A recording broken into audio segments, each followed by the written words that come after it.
Thanks for checking out this movie review video. This is for the 2023 film Slotherhouse. And I watched this one on Hulu. When it originally came out, I saw a very quick trailer for it, like a little teaser. And it looked stupid, ridiculous, over the top, and fun, which I think it was all of those things. It's not a phenomenal movie, but I also do need to say that my wife, who claims to not like horror movies, although she has liked some that I've shown her before, was watching this with me, and she actually really ended up enjoying it. At first, she kept asking all these questions like, why is this happening? That's so stupid. Why would they do this? Kind of like trying to point out that it's not very realistic, when I'm like, it's a killer sloth. But in the end, she just kind of ended up eventually going with it, and she thought it was dumb fun. And that is the point of this movie, is dumb fun. So I'm going to rate it two ways, because as like a straight up movie, taking it seriously, it's one way, but it's kind of intended to be bad and ridiculous. So that's its true rating. I'll also rate it that way. So anyway, Slotherhouse was directed by Matthew Goodhue, who also did the film Whoa, which I have not seen, but I know of. Written by Bradley Fowler, who did the voices and Novel Love, as well as Cady Lanigan. Which that's a new spelling for Cady, C-A-D-Y. Never seen that one used before. So, quick synopsis. It is literally about a sloth that, by poachers, is taken from its natural habitat and sold on the black market, basically. And this is a little different sloth. This sloth has some issues. It is also a very strong sloth, a fast sloth, and a vicious sloth. So, hence, Slotherhouse. The sloth ends up going to a girl who is in a sorority house, and that's the sorority house is what becomes the Slotherhouse.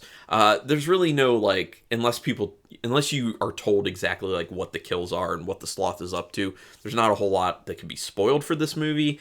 It's a killer sloth, easy premise. Other than the sloth's origin story, the beginning of this feels a lot like a Hallmark movie. It has that kind of look. It has that kind of feel. It has those types of characters and that type of dialogue. So if you're into that type of kind of like bad type feeling movies, Hallmark horror basically is what it kind of seems like to me, which, I don't know, feels kind of like cheesy cozy in a sense. You get the idea very early this is supposed to be a stupid movie. Yes. I mean, obviously, like I said in the beginning, it becomes very clear that it's supposed to be a stupid movie, and it kind of wears that on its sleeve. It doesn't try to present it very seriously from the get-go, and that's one of the great things. Even the intro scene before the title is cool. I do like that scene quite a bit, but it's also just ridiculous, and it does a really good job of kind of setting expectations from the very beginning of the film, which you really do need to do with a movie like this, so that people know off the bat, we're being very tongue-in-cheek here. We're not trying to make a serious, scary film. It's ridiculous. The other thing is, this is a PG-13 horror movie, so, it's also important that they let people know, there will be some fun, ridiculous, goofy stuff, but unfortunately, you're not going to be getting a lot of the violence and the gore. A lot of it ends up being implied. And when you do see gore, it's kind of more like blood thrown from off-camera type gore, or just seeing kind of like the after effects of something. So yeah, just know what you're getting into. The characters are so annoying that you want them all to die, but that's actually a part of the intended writing there. You're not supposed to like these people. They are all supposed to be like hyperboles of the characters that they are. They're so over the top. They're so ridiculous. At first it was really just bothering me, but then I was like, I'm kind of liking how stupid and ridiculous and how they committed so much to that. So I thought that was a fun aspect of it. But there aren't many characters. There was one character that I actually enjoyed, which was the character of Zenny, which was played by Bianca Beckless-Rose, who seemed like she was relishing in that performance, and I love that for that individual. I think it was really awesome that they really went for it, and it was so much fun on the screen. I wanted even more of that character, even though there is a pretty decent amount of that character in the film. So Zenny was my favorite. Shout out to Bianca Beckless-Rose. Excellent job on that one. The sloth definitely looks like a puppet.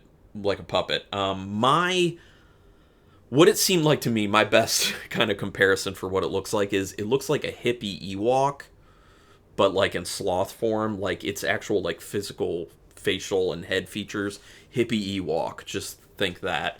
But I mean, the rough design of it does look like an actual sloth, but you can tell with the way that it moves and just how it looks kind of fake puppet. But here's the thing.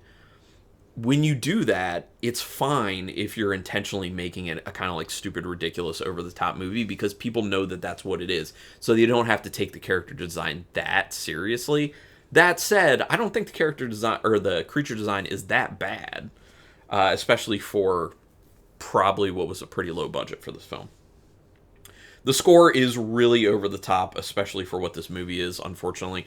I had problems with the score here and there. Again, that is another part of the kind of ridiculous, over-the-top aspect of the film. So, like, I could see a lot of people actually being fine with it or actually enjoying that about it.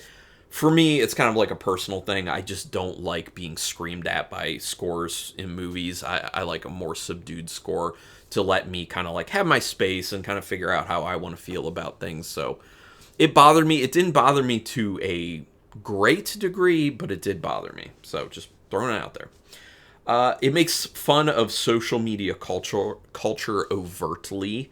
There's no subtext in this movie. There's no like underlying theme you're trying to be, they're trying to teach you or anything like that. Everything is very in your face. Everything they have to say about the characters, about society, about whatever, it's just very plain and in your face. And they go after social media in a way which, very timely, because social media is a thing. It's very popular and it's very problematic. No level of logic applies to this movie. Just know that. If you are looking for logic in this, even after I've told you this is a very ridiculous, over-the-top film, you have to abandon that. You will not have a good time if you want to find logic in what goes on in this movie. Just know, people will make the dumbest decisions. People will not see things that they should be seeing. People will say things that they wouldn't be saying. And this sloth will be doing things that a sloth would never be able to do. So you have to suspend all disbelief. So then you can have some fun. Unfortunately, one of the things I do really not like about this movie is the kills are very lame. The other thing is, I think this movie would have been a lot better as an R-rated movie.